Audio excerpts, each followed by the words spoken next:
Hi ka-coffee, magandang araw po sa inyo. Luzon, Visayas at Mindanao, kumusta po kayo? Ito na, kumilos na yung grupo ni General Torre. Nakuko, yari-yari Roque. Hindi katatantanan nito. Ang CIDG kumikilos na para tugisin. Hindi lang si Harry Roque ha, baka sinasabi nyo sinisingle out si Harry Roque. Hindi lang siya ka-coffee, kundi yung iba pang mga akusado na kasama ni Harry Roque ay tinutugis na.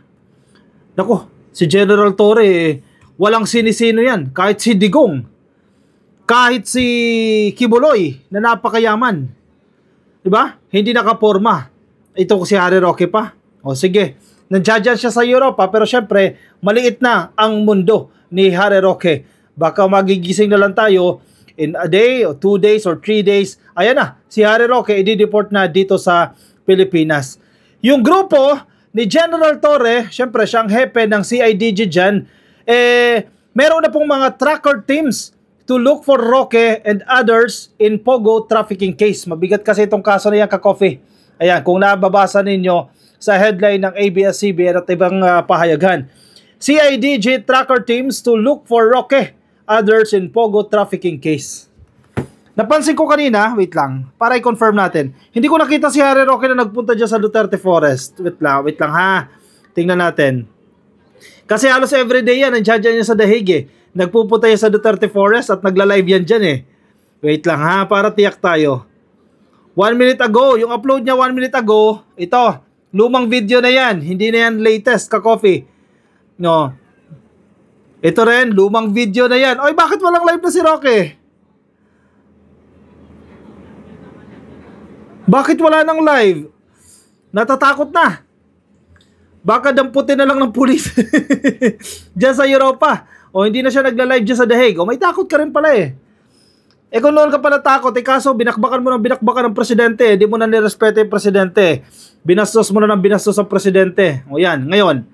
Saka hindi ka na magpapakita ngayon.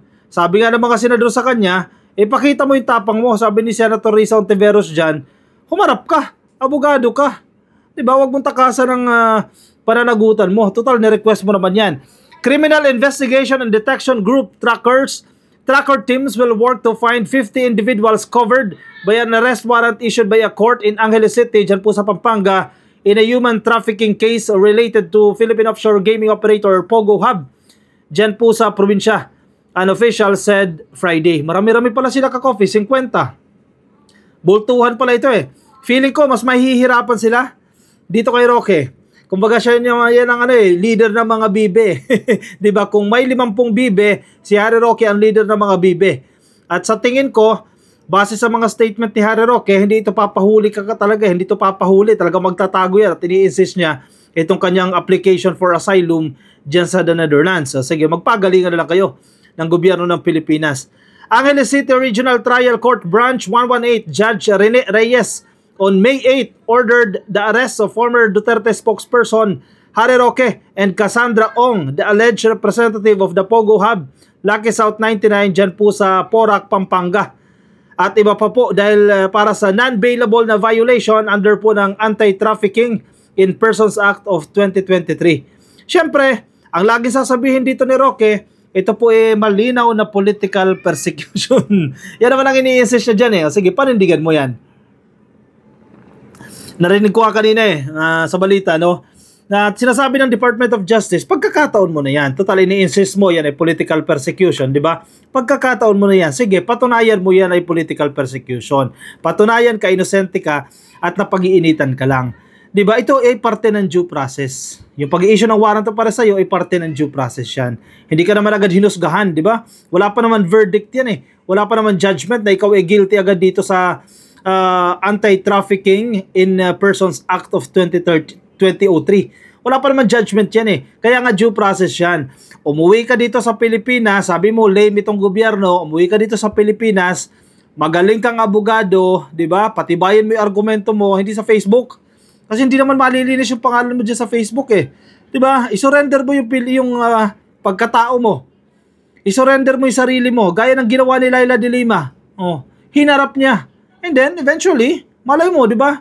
Pag si Sara Duterte ng presidente, yun ang pangarap ninyo. O maging senador ka na rin. O maging cabinet member ka.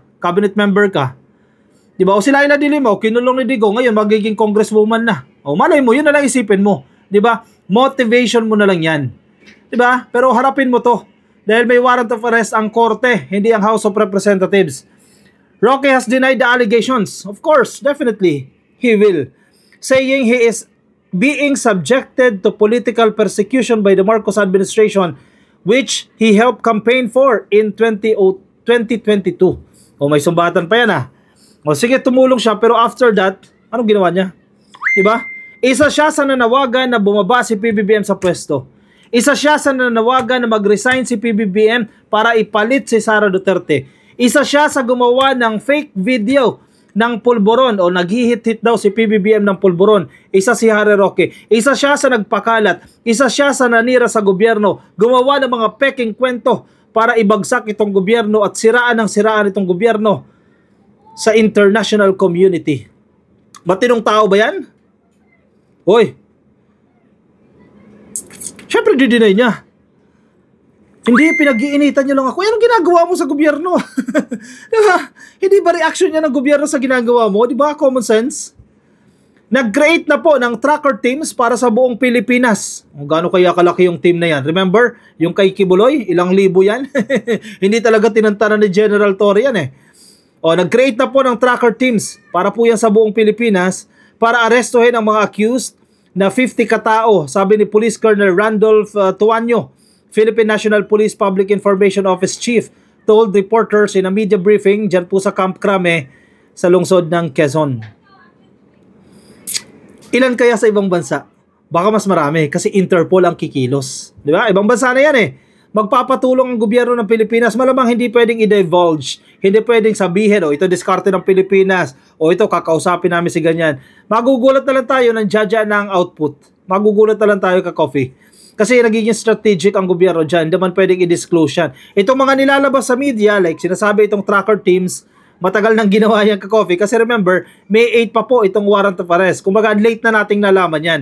Late na nating nalaman sa publiko yan. Ibig sabihin, kumikilos na po yan beforehand. Siyempre, alam naman unahin pa yung media. Strategic din yung mga yan. Yung mga nasa law enforcement, mas mga wais yan ka-coffee. Tuanyo said CIDG will work with the Bureau of Immigration to find Ong, who was released from the Correctional Institution for Women dyan po sa Mandaluyong City after po ng House of Representatives concluded its probe into illegal pogos noong December last year. Pero mabilis lang yan ka-coffee. Si Alice Guo nga Trilyonaryo si Alice Guo, nadakip Diba?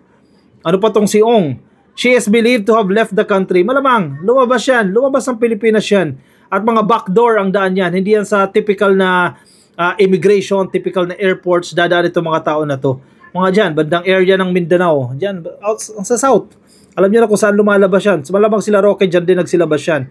The CIDG is also considering coordinating with Interpol to find Roque, who has sought asylum in the Netherlands. Actually, mabilis lang mahuli si Roque dyan sa Europa. Bagamat ang disadvantage naman dyan sa Europa, ang mga tao kasi dyan hindi marites.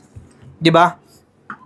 Kung ikaw talaga ay seryosong magtatago ka, makakapagtago ka dyan. Kasi, siyempre, alam nyo yan, mga taga-Europa, tayo ilang beses na rin kasi nakarating dyan iba't ibang parte ng Europa. Yung mga bahay dyan magkakalayo. Diba? Yung iba nga, bundok hindi mo akalain na may bahay, diba? Yung mga nakikita nyo rin sa pelikula. So kung ikaw talaga i-decide na magtatago, lalo na kung ikaw ay well-connected dyan, si Roque, well-connected dyan, may mga kilala yan. Pag nagtago yan dyan, medyo ang challenge dyan, kung talagang magtatago ibig sabihin hindi mamamasyal sa mga malls as compared sa ginagawa nila Alice Guo, talagang strictly magtatago. Hindi mahuhuli yan dyan kasi onti ang marites dyan.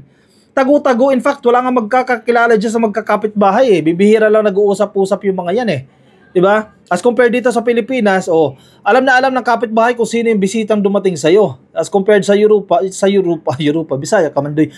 Sa Europa, hindi. Diba? Pero, again, kung yan ay kaloob ng Diyos, mahuhuli at mahuhuli yan. Which is, pabor din yan kay Harry Roque. Pabor yan sa kanya na mahuli siya. At least hindi siya tinukhang. Kasi kung panahon ni Digong yan, natukhang na siya. Hindi siya tutukhangin, dadalhin siya sa korte. Lilitisin siya sa korte. Yan ang tinatawag natin na due process. Swerte ni Harry Roque. Hindi siya nagkasala nung panahon ni Digong. Nagkasala siya panahon ni PBBM. Mas mabait itong gobyerno na ito. Mas may compassion itong gobyerno na to. At bibigyan ka ng due process. Lilitisin ka na may due process. Kung panahon ni Digong yan, Malamang, Laila de Lima na agad ang nangyari sa'yo dyan. Kulong ka kagad dyan. Madidelay yung hearing. Roque, who served 2 stints as former President Rodrigo Duterte's palace spokesman, left the Philippines in September. Tagal na rin, no? Nagpaikot-ikot siya dyan. September, October, November, December, January, plus 5. 10 months na siya ka-coffee. 10 months na siyang nasa labas ng Pilipinas, ha? And then, may mga reports noon na nagtangkang lumabas papuntang Amerika. Hindi nakalusot, di ba? Hindi pinayagan, nagpaikot-ikot na yan. Maraming pera ka-coffee si Roque. Bilyonaryo yan. Ang daming, di ba? Ang sinasabi ni Madam Pebbles Talaquera, ang daming kinamkaman ng lote niyan. Napakayaman yan. Baka sinusuportahan pa yan until now. Sinusustentuhan pa yan ng mga inasikaso niyang papeles.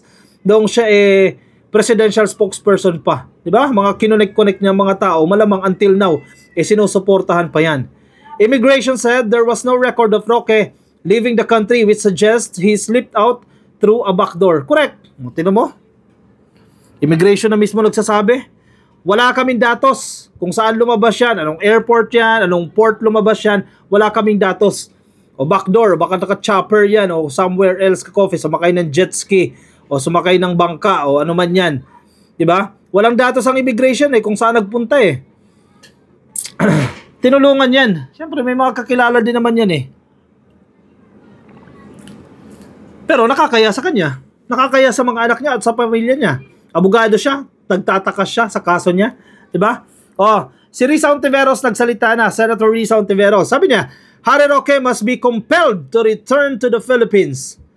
Kailangan mapilit ito si Harry Roque na umaidala dito sa Pilipinas. If he doesn't, not